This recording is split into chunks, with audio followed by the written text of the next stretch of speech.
Churchill's visit to Glasgow for the mass meeting of the Scottish Unionist Conference was a splendid occasion. Huge crowds thronged the Ibrox Stadium, the weather favoured the cause, and he himself was in glorious fighting spirit with a special call to Scotland.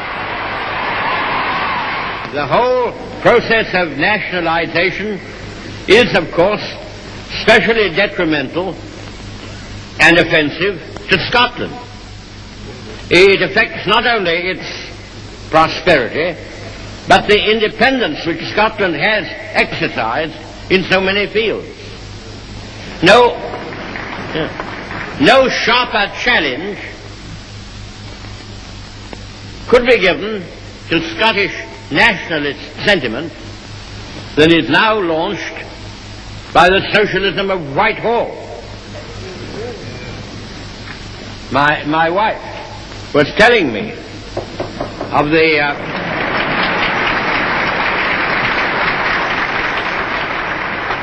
she comes from Scotland, you know.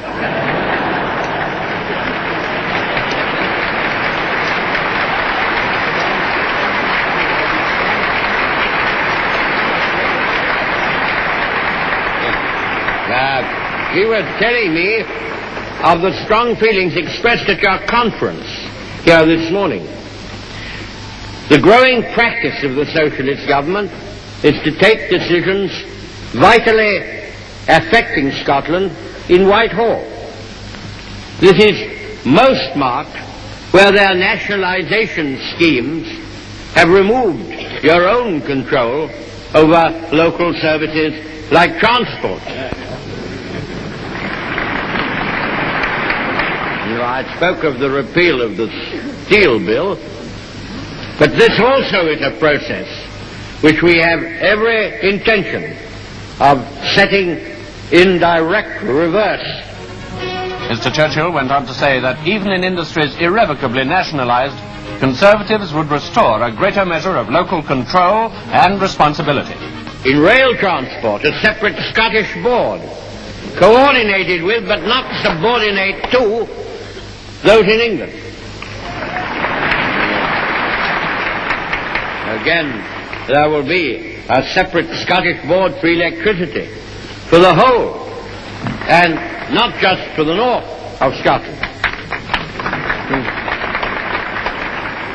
They may do these things on their own. Now, I've happened to mention them, perhaps. Yeah.